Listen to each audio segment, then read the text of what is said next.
Hi guys, Ricky Pope here, and today on the Christian Nerds Unite podcast, I share the second half of my interview with Brian Godawa, screenwriter and author of the Chronicles of the Nephilim novels, plus scripture and nerdy news, and we'll get to all of that right after this.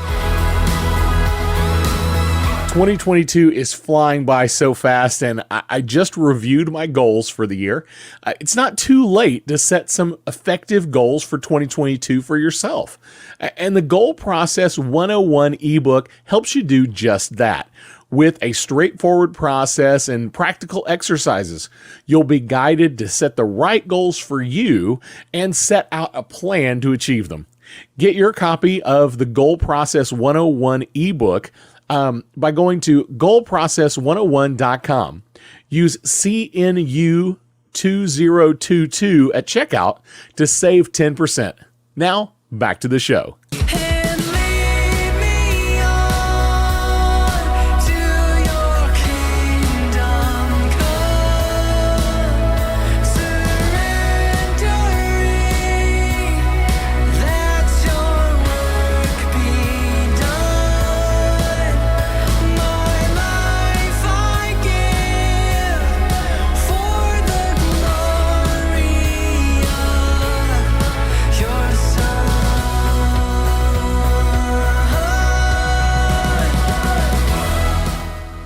I know I always start with scripture, but today I want the scripture to be closer to the interview, and I think it'll make sense why.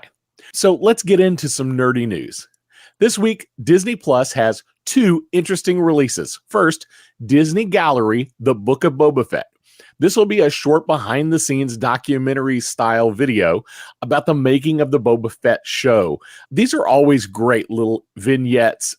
Definitely always worth watching. And next, we have the finale of Marvel's Moon Knight. I can't wait. Expect my review in the next few weeks. Doctor Strange in the Multiverse of Madness is releasing this week. Expect a universe-breaking and resetting event kind of movie.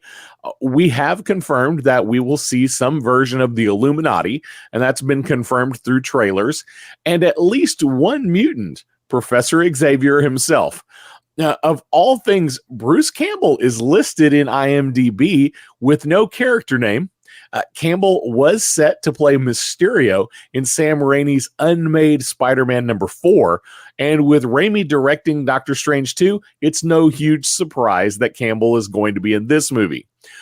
Campbell has hinted that his part may have hit the cutting room floor. We will see. And John Watt, director for all three of the recent Spider-Man films, has recently stepped down from heading up the upcoming Fantastic Four film. Kevin Feige said when asked that he was supportive of his reasons for stepping away. Previous Fantastic Four movies have had lackluster reception over the years, and I'm hopeful having Marvel's first family back in the fold will see something great this time. Well, that's all the nerdy news I have for you right now. Keep an eye on my Instagram at @TheRealRickyPope. I will post more news there as I hear about it. As you recall last week, Brian Godawa and I talked so long, I had to break up the interview into two parts. So if you missed that, definitely go back and check out last week's interview. Brian has been fascinated with the Nephilim and imagining spiritual events surrounding the earthly events in the Bible. So I thought this would be an appropriate scripture to read. Genesis 6, 1-8. When human beings began to increase in number on the earth, and daughters were born to them, the sons of God saw that the daughters of men were beautiful, and they married any of them they chose. Then the Lord said, "My spirit will not contend with humans forever, for they are mortal. Their days will be 120 years."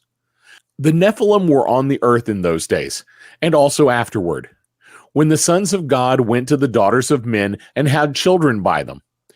They were the heroes of old, men of renown. The Lord saw how great the wickedness of the human race had become on the earth, and that every inclination of the thoughts of the human heart was only evil all the time. The Lord regretted that he had made human beings on the earth, and his heart was deeply troubled.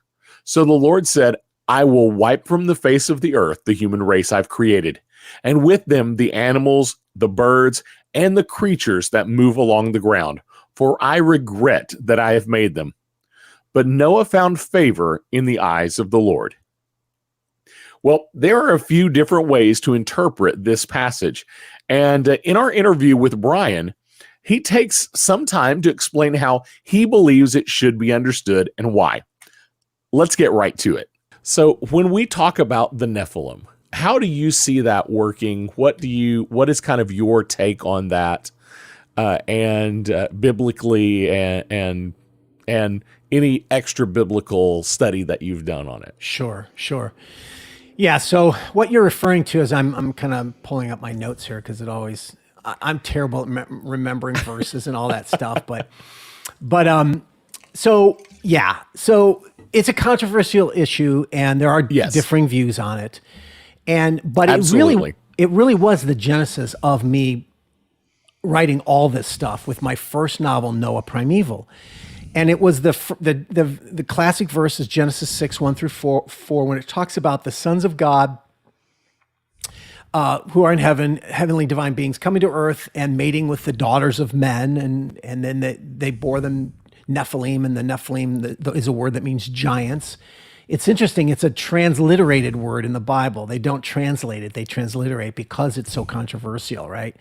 But there are different interpretations of that. Are these sons of God is that just a phrase referring to Mesopotamian kings that claim to be that, or is this polygamy, or is this whatever, just various human beings that are calling themselves sons of God as if they're special, but they're actually evil or something? Or are they spiritual, angelic, divine beings? So there's a long history of debate, and the earliest church fathers did believe they were angelic, divine beings, But I'll grant that it's debated. So I actually have a book on the whole issue called "When Giants Were Upon the Earth," where I try to go through my biblical basis for why I take that argument. I take the position that the sons of God are these angelic. Angel is a sort of a sloppy word, but it also is helpful for organizing people's thoughts. I would call people will say that are they angels having sex with humans, and the word angel can mean many different things, and it doesn't have to be one kind of thing. But when I use that term, I'm usually referring to divine beings from God's heavenly host, that kind of a thing. So that was the verse that I always just jumped over because it was, wow, that's weird. I don't understand it, and maybe one day I will, but I just keep reading because it doesn't make sense to me, And then, when I was doing this research on Noah, I realized, oh my gosh, there's this whole, it almost reads like, it's very similar to a lot of mythologies, the Titans of Greece and all this kind of stuff. And that's scary because, if you believe the Bible's word of God, you don't want them getting myths from other pagan myths, right?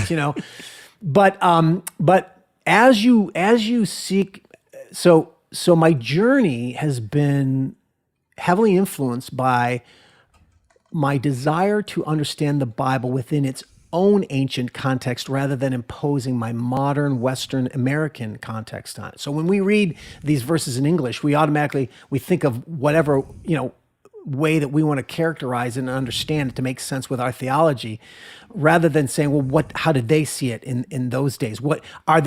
Is there phrases, are there references to concepts that are not readily understood by us? As we all know, just different cultures and different time periods have many sayings and many concepts that they understand. They understand the world differently, right? So as I seek to understand it within that context, that's what made me drawn more to that understanding. And so, it's not like it's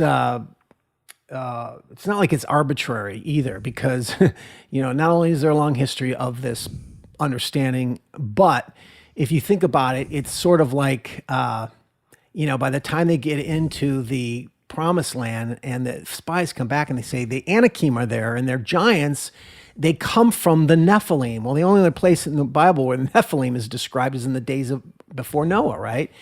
And so there's this connection. Well, it's clearly giants, in Numbers, that word means giants. And there's also, it's interesting, there's an Aramaic version of the word that is clearly giants, along with the Hebrew word that some people say, oh, it doesn't mean giants.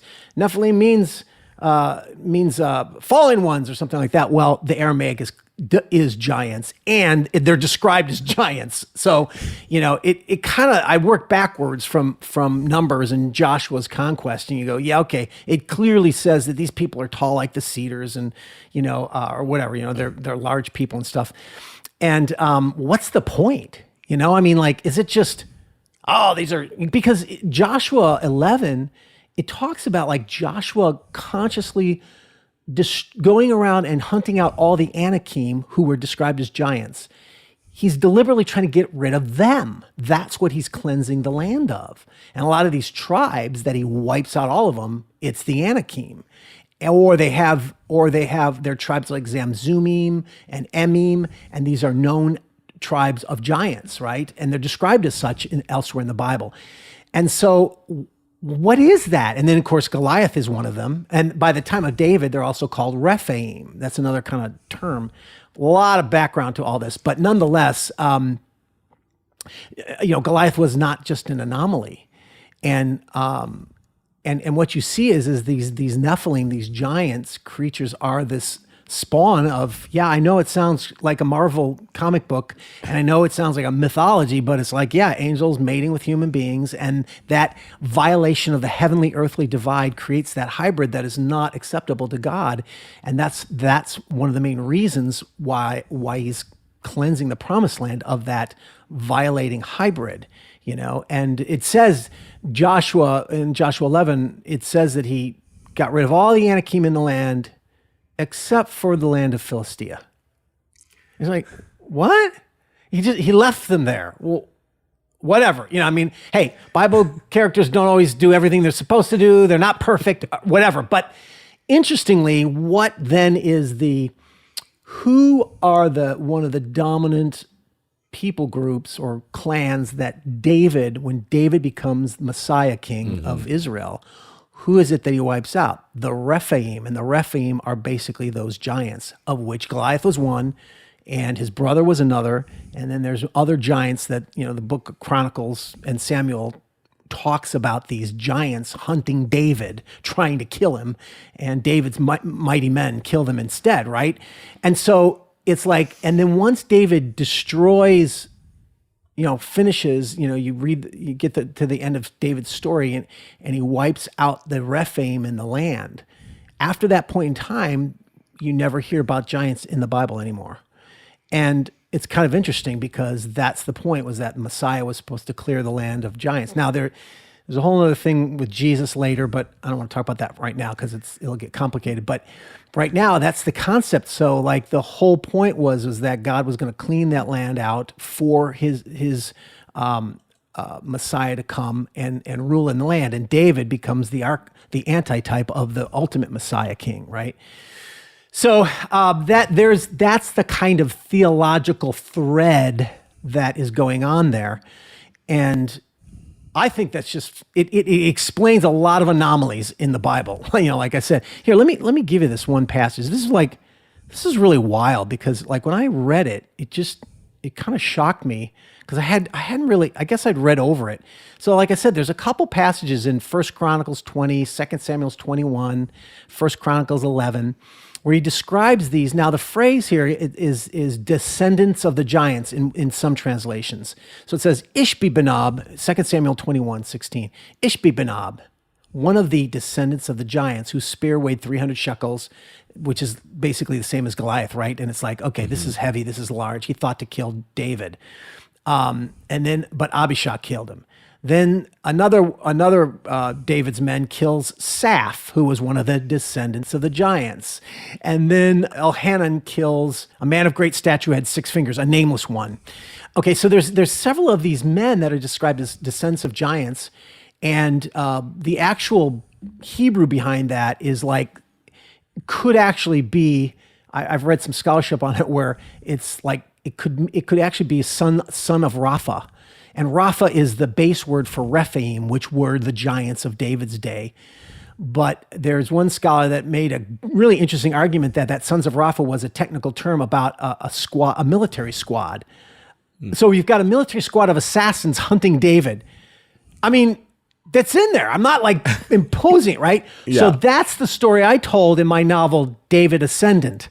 You know, everybody tells the story of David and Bathsheba. If you go on Amazon and look in the Bible fiction categories, all the Bible stories are all stories about women like Bathsheba and Rachel and all this, written by women for women, right? And then all of a sudden, my novels are the only ones, one of the few that end up getting on there because they're more about the biblical heroes.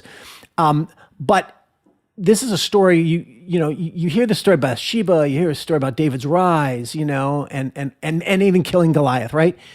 But who's told the story of these 5 giants? Like I said, Chronicles 11, First Chronicles 11, Second Samuel 21, and First Chronicles 20 talk about these various giants. One of them's an Egyptian who has 6 fingers on each hand and 6 toes on each foot, and he's about over 7 feet tall. Now, when I say giants here, I don't mean like 20 foot tall. Like when we think of giants, this is another American thing, right, or a Western thing. You use the this is English Andre word, the Giant. Yeah, exactly. It's like a 6'5" basketball player is a giant, because especially if you think about the average height back then was like 5'5". Yes. So a 6'5" person is considered a giant. Is a very tall person. So that's another example where these English words create in our minds a false picture that the Bible is really not saying. So these are tall men. Sometimes Goliath was 9 feet tall. This Egyptian man was like 7.5, I think, something like that. Those are the only ones that are given dimensions. But it's not that fantasy image, right? Right. And my point here is that those are the stories that I'm telling, and they really are there in the Bible. They're just, when you don't do the study, you don't know it. Like you're reading these clans and like, the Emim and the Zamzumi. Well, if you look closely in other passages, it'll say, the Emim are like the Zamzumim, who are like the Anakim, which are the giants.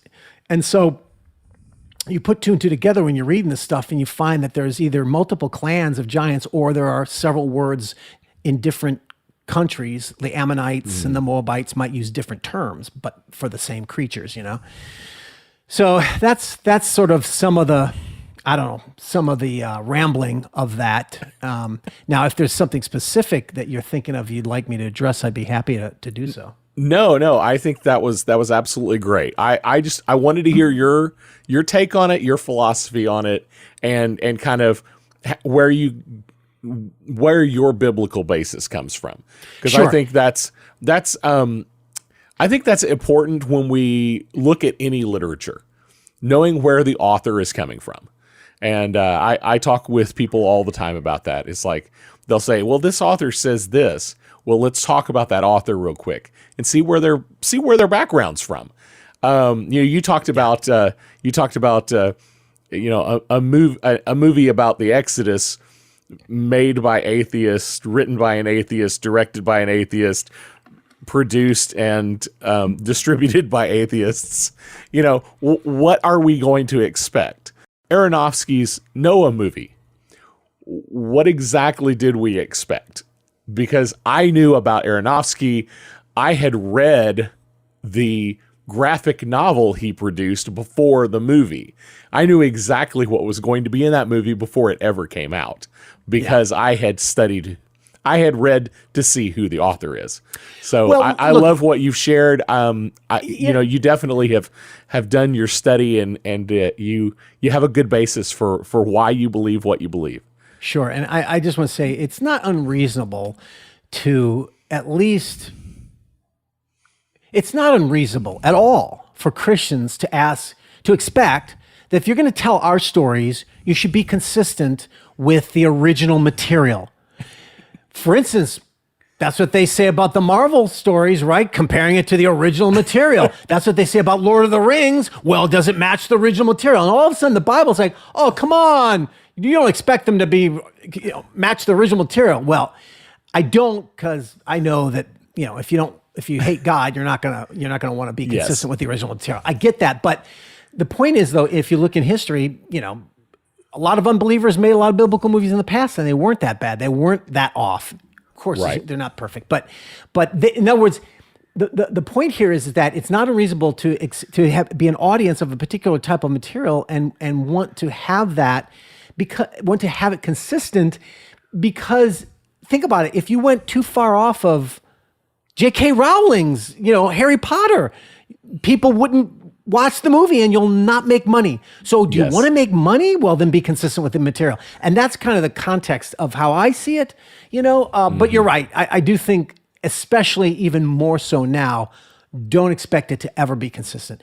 The one exception might be that there are still some Christian labels in Hollywood, like Sony Affirm Films. I know the producers there, and they're Christians, and they've put out some good stuff.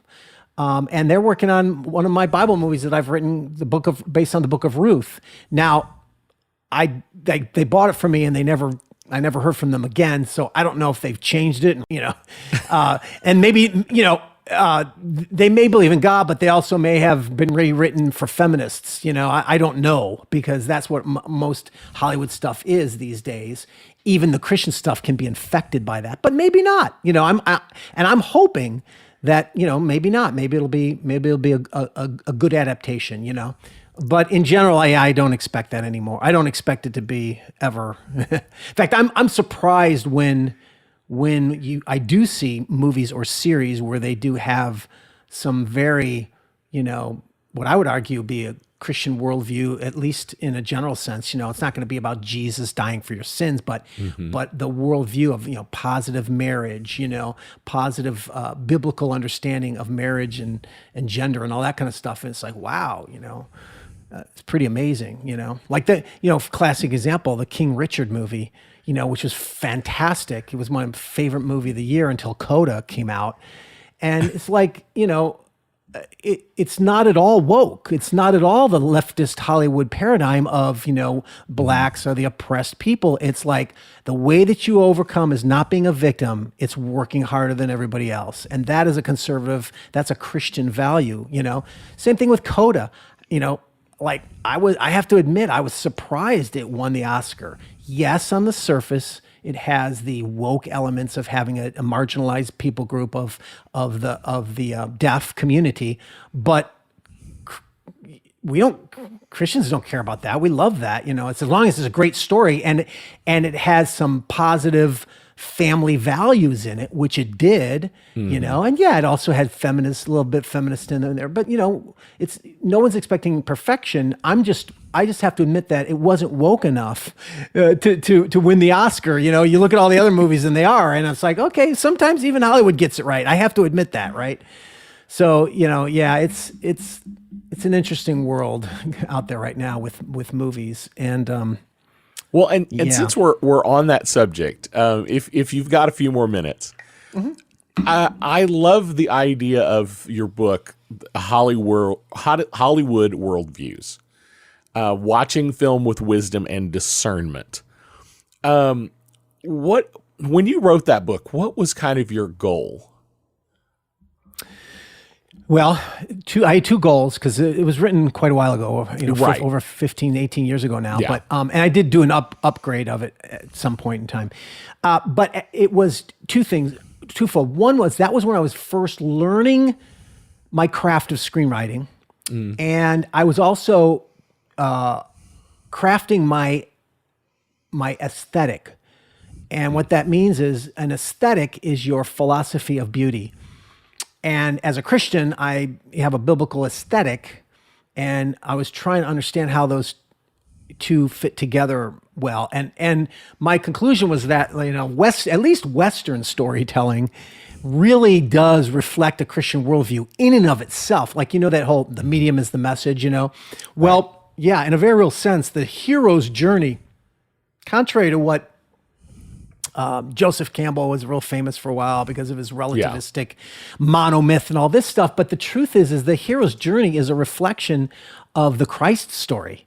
And so in a very real sense, and storytelling is about conversion or redemption. Yeah. And so these are things that are not intrinsically Christian necessarily, but certainly if you're telling a conversion or a redemption story, the Christian worldview fits with that concept very well if you understand how to do it, right? And Yes. so I wanted to work that out and put it down on paper, because the act of like writing it out helps you organize your thoughts more as a writer. And then secondly was I did want to help the church at the time. Like I said, my past had been, now this, like I said, this is more like 30 years ago or whatever, but I the evangelical past had the whole thing about movies, where it's like, oh, movies are too much, there's sex and violence, and look, there is a problem with sex and violence in movies, but it was the throw the baby out with the bathwater, and a lot of Christians had that concept where they were throwing the baby out with the bathwater. But then there was also the new wave of Christians that were saying, well, I'm free in Christ. I don't have those judgmental things. It's just entertainment. So it doesn't affect me, right? And I felt like there's those extremes in the church that I wanted to address and say, no, both sides are wrong. It does affect you, and you have to be consciously aware of what's going on, because if you aren't, you are being controlled, you're being manipulated. Now, and the more conscious you are aware of what they're trying to do, the less likely you are to be affected by it. And the more able you are then to be able to interact critically with it, appreciate the good, reject the bad. And that becomes also a way to talk to other people, did you see at the water cooler, did you see the whatever Marvel movie last night? It's like, yeah, well, here's what I thought about it. Here's what I liked. Here's what I didn't like. Here's where I thought that they were saying moral values that are bad or whatever. And look, now like I say, I think it's real common. A lot of Christians are totally aware of that. When I wrote the book, I felt like we didn't have that. Again, we got lots of books now written by all these Christian professors in film studies in class, but back in my day, nothing existed. And so I wrote that as a Christian screenwriter to help the church to be able to appreciate movies and not be manipulated by them, but also not throw out everything just because it's not perfect. Like, do you walk away from a sermon and leave a church if you don't agree with everything in the sermon? Well, I don't. I don't always agree with everything in sermons, but I don't walk out because of it. Do you, do you have friends who are fornicators or homosexuals or whatever that you don't agree with their lifestyle, but you still are their friend like Jesus was? Well, then how can we also interact with the art where, okay, I don't agree with what they're doing here with that, but I like this. They exalt marriage, or they exalt self-sacrifice. Self-sacrifice is a Christian value, right? And so why can't you appreciate that if it's so powerful and true? A classic example that I used in the book or in my talks when I go to churches is a while ago, Schindler's List. I remember that I actually had been on a, radio show about this, and they had people call in, and one woman said, I turned off Schindler's List, when they had the nude moment in there, because that's wrong and stuff. And I'm like, what are you talking about? Like I said, when they're showing the Jews in the camps being stripped naked, that's not sexual, and that's making it look really evil, and that's a good thing. It's just no, that's not it. There's a moment where Schindler was sleeping with a woman, and she gets out of bed, and you see like literally 1 or 2 seconds of her, and I'm like, well, look, I'm not going to defend that as if you have to, because I don't think you have to have that in there, but I said, so you're going to throw out an entire movie that is about the powerful moral message about the Holocaust because of 2 seconds that you didn't like? I'm like, no, I'm sorry. There's something morally wrong with that, and that you don't have to agree with it in order to be able to draw the good from the bad. Now, there comes a point where if the bad becomes so overwhelming, I get that. That's where it's not black cut and dry. It's not black and white. Yes, or shall I say, yes, if something becomes very pornographic, then I totally get it, because in and of itself, if you're having all these, like some people make good arguments about Game of Thrones, or some of these modern day series where they're very pornographic, and it's like, okay, there's a good argument there not to watch some of that stuff. But you have to deal with each of these things on an individual basis. You can't just, sex and violence in the movies, I don't watch them anymore, that kind of thing. I'm right there with you. I couldn't get past the first episode of Peacemaker because of that. Oh yeah, yeah, yeah. And by the way, I would say that now there are more of these where I'm probably a lot, because I've been in the business and I have to watch a lot of stuff that other people would not watch. And Yes. sometimes I go, man, I shouldn't have watched that, but you have to be on top of things and all that. Yes. But even then I have my standards. But I agree with you that more and more of these series now, I too am like, you're watching the first episode and you're just like, this is just way over the top, pornographic, or worse, it's just nihilistic. This is the thing that I think is far worse than pornography, is nihilism, where it's like, and by the way, that Peacemaker, in my opinion, it's very nihilistic, where it's just all these jokes about death and murder, and it's just jokey death and murder. And it's like, I remember Pulp Fiction. That was my argument against Pulp Fiction. It was a masterpiece on one level, but it would really disturb me at how callous it was about death. But he was also making a certain moral point about it. But now it's like they revel in it, and they actually. It's more of an expression of the depravity of the filmmakers than anything. It's not exploring the dark irony of man's soul. It's really just, these people are dark, and that they think that's funny. I totally agree with you on that. Yeah, I'm the same way. And being in the position I am, leading a group of Christian nerds, I've got 15,000 followers in my Facebook group, and people listening to the podcast. I have taken upon myself from time to time to simply say, I watched it so you don't have to. Yeah. No, totally. Yeah. So, but I'm right there with you. There are some things that I can say. I can take. I grew up in the 80s. You take the good, you take the bad, you take them both, and there you have the facts of life. I can sift through the good and the bad. And recently, you were talking about, you sift through those, and you're able to maturely say, these are the things that I think are morally good about this, and here are the things that I morally disagree with. Recently had Ted Turneau, the writer of the Pop Culture Parent, and we had a good discussion about, when you watch something like this with your children, this is an opportunity for you to have these conversations that need to be had. Yes, I do. That's the thing about. Look, it makes parenting harder because you got to get more involved and watch more of the stuff, but you also need to be listening to their music. And it's not about saying, I listen to that song, that's bad. It's about saying, so I listen to that song you like. So what do you think about the lyrics where it says, oh, you're a hoe and whatever, you're a hoe and I'll beat you up. Like, so do you think that that's a good value that you want to have? These are the questions you could ask, and I bet you that has probably more effective than canceling it and saying, no, you're not going to watch that or listen to that stuff, Of course, obviously each kid you have to parent each kid at different levels. Exactly. But yeah. Is it bad that I used to listen to my kids' music so I could sing it in the car to annoy them and their friends? Well, hey, listen, I'll listen to songs like when I was a kid. Like I stopped listening to modern music, decade ago. But and of course my era was the 70s, right? Yeah. And but I didn't listen really closely to a lot of those lyrics. Yes, I was the same way. Yeah, and so even you just hear a song today and go, yeah, exactly. did I really listen to that? It's more explicit now, but even the implied thing is, I did that recently where it's like just this great catchy tune from the late 60s or early 70s, and it was a different drum.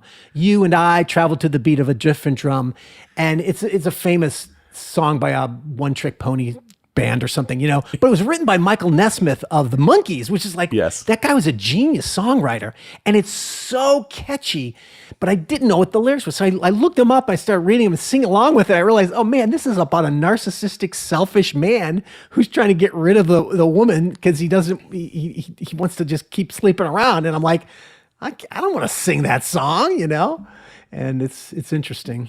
Yeah, it is. It is a fascinating world that we live in, especially when we deal with entertainment on a regular basis, and we create stories for people. And I am excited about what you do, Brian. I love the work you're doing. One last question: is there something on the cusp? Is there a new book coming out that we don't know about yet that you are allowed to talk about? No, my latest book is the two books is the Moses novel and then the Spirit World of Moses. Actually, I did write recently. I just wrote a booklet. I also do booklets on little theological, interesting, imaginative theology things. Like I wrote a booklet on Leviathan and Behemoth, the two chaos monsters in the Bible. Just fascinating stuff. But I am working on my next novel. I'm not ready to talk about which one it is. It's in Chronicles of the Watchers.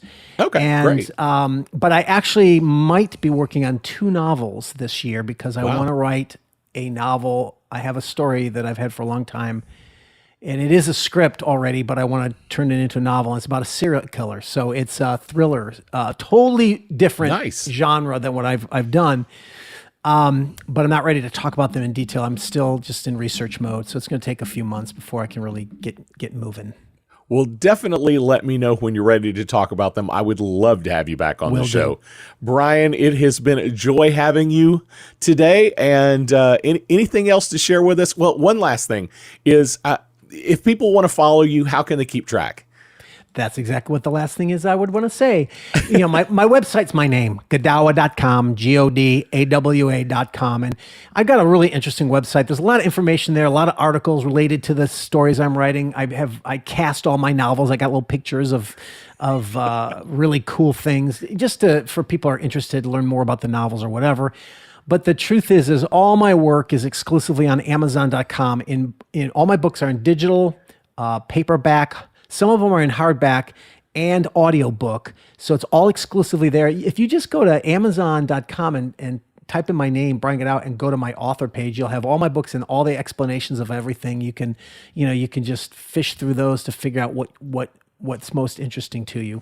And they're already at great discounted prices. So awesome. Well, and I will put links down in the show notes below as well so that you can follow Brian. Brian, once again, absolutely joy having you on the show today. Thank you so much. Thanks for having me, Ricky. It was great getting to know Brian Godawa. Don't forget to check out last week's episode to catch part 1 if you missed it. And don't forget to grab your copy of Brian's newest book. I've included links down in the show notes below. Next week, I'll give my review of The Batman and have a special guest, BB Nate from Tatooine Sons, to give his input as well. You don't want to miss that. Well, that's all I have for you today. Don't forget to like, subscribe, follow, just click all those buttons down below. That way you can keep up with us and you'll get information every time we put out new content. And you can find all of our social links to our YouTube channel, and to our online store at ChristianNerdsUnite.com. And while you're there, check out the support tab. We would love to have you as a Patreon. Before you go, I do want to leave you with this blessing from Philippians 1. And this is my prayer, that your love may abound more and more in knowledge and depth of insight, so that you may be able to discern what is best, and may be pure and blameless for the day of Christ, filled with the fruit of righteousness that comes through Jesus Christ, to the glory and praise of God. We'll see you next week. Blessings.